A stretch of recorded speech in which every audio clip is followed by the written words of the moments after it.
What I'm going to do in this short video is just document the circular nature of the problems that Tauranga City Council now experiences, and how the very genesis of some of those problems, which are complained about by councillors today, was in fact based on councillor decisions in the past.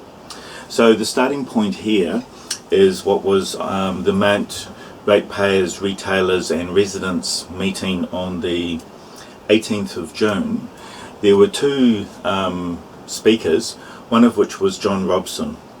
Now, John Robson made some comments during that meeting which I want to pursue and just show you how this situation has come to pass.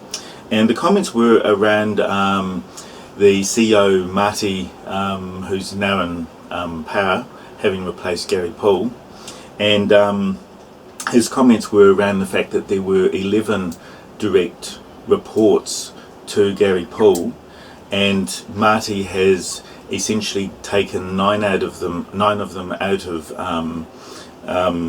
reporting to him, and a number of those have, from my knowledge, disappeared from the organisation. So we've only got two actually left.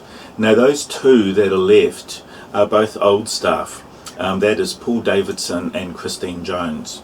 And the significance of this is that all of the staff who have been removed from reporting to Marty, in my view, all came in 2013 or thereafter. Now the significance of this I'll cover off in a little bit, but what we'll just do is cut through to the some of the video from the meeting and just have a look at what John Robson said. New Chief Executive. The new Chief Executive is about change, and those numbers are really, really important, right? 11,862. The day Gary Poole left as Chief Executive, he had 11 direct reports. Now, any of you know anything about large companies, large organisations, 11 direct reports is nuts. Too many. Marty comes in and very quickly says, 8. 3 of you can report via something else. I don't need 11 voices in the room. He looks at the organisation, he says it needs to restructure. Pretty obvious really when you look at what Max Peterson was saying. So he restructures the organisation so there will be 6 direct reports, which is kind of a sensible number for a chief executive of an organisation about its size. But the really telling thing is, of the 11 people who reported directly to Gary Poole, only 2 of them Marty felt were good enough to fit the structure of the new organisation. Right? From 11 to 2. There's a message there. And he's working some serious hours to do it. Who were the 2 that are left? The 2 that are left were Paul Davidson and Christine Jones. The other 2. So this is public information, there's nothing beside them. Paul Davidson and Christine Jones.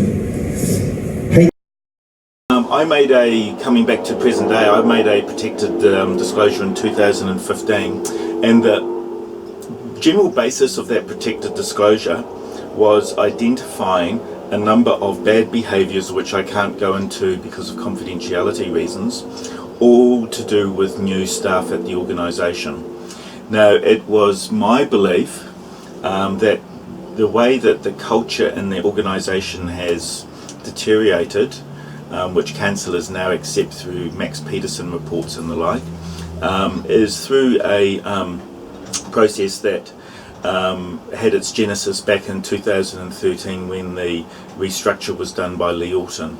Now the basis for this restructure was to save 2.7 million in salary savings, but the reality of it was that a large number of the positions that were being cleared out, new people would have to be re-engaged.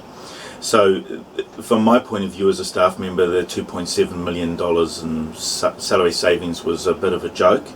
And as we'll see in a little bit here, one of the newspaper reports actually states that it appears that not only did they not save anything, but in fact they've got additional staff to what they had by the time the reappointment process for new positions was completed after the restructure. So no actual savings. Morrison Lowe and GHD Consultants were involved with this, and my understanding is that between them they pretty much collected about 720,000 of ratepayer monies. And what has happened here is that because we had a number of new senior management come in when this restructure was done, and Gary Poole, the CEO, was new as well, that there was essentially some form of agreement or pact, whatever you want to call it, whereby all the senior management agreed that they needed to stick up for one another under all circumstances, because they're all new and they could otherwise get torn to pieces from staff below them knowing more than what they did. So that is my belief in terms of how the bad culture started at TCC. So unlike Lee Orton, who claimed that the organisation after the restructure was now future-proofed, in fact what he had created was a ticking time bomb. That time bomb has resulted in poor staff being employed as a result of the recruitment process in 2013 and early part of 2014, in my view. And what we now have is a situation where essentially all of them have been acknowledged by CEO Marty to not be up to scratch in one way or another. So the thing has come full circle, and the entities that were behind that restructure were, of course, the CEO Lee Orton, and that was, of course, under the direction of the councillors at the time.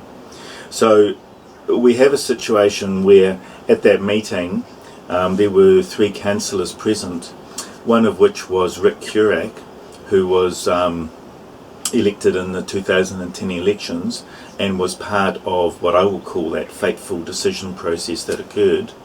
And what you now have is John Robson complaining about staff and the quality of information they provide, and he doesn't seem to realise that the genesis of this very problem was based on councillor decisions back in 2013. Now, John Robson himself, while he wasn't, to my knowledge, part of that actual restructure decision, he was elected in 2013. So if he had been able to apply a bit of nous to this problem, he would have been able to see the reason why this problem has now manifested itself. So in effect, we're now feeling, in my view, the effect of poor decision making in 2013, which 6 years later, in 2019, we now have the mess that is TCC, Tauranga City Council. So what we have here is a picture of Lee Orton, 45 jobs being axed with a saving of 2.7 million. We also then have an article which says that the Tauranga City Council has paid consultants, that's Morrison Lowe and GHD consultants, 490,000. I believe the final figure, when you look elsewhere as to what this cost, was closer to 720,000. But the most telling article, I think, which actually shows just how silly this whole process was this article here written by Richard Moore, and it says magic numbers never add up. And the take-home message here is that he reckons that City Hall has perfected the use of smoke and mirrors, and that they should be in for an award, and a magician's award.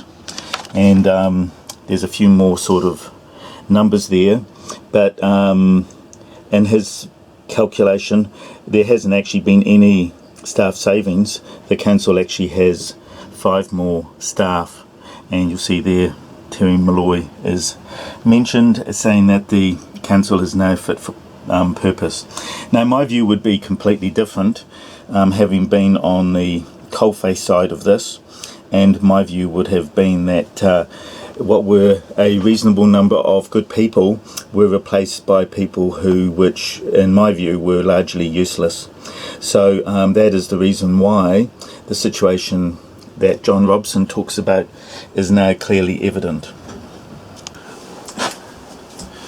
When you put this decision to restructure in 2013 together with the situation with Gary Poole making a decision as a result of potentially being charged with malfeasance in public office,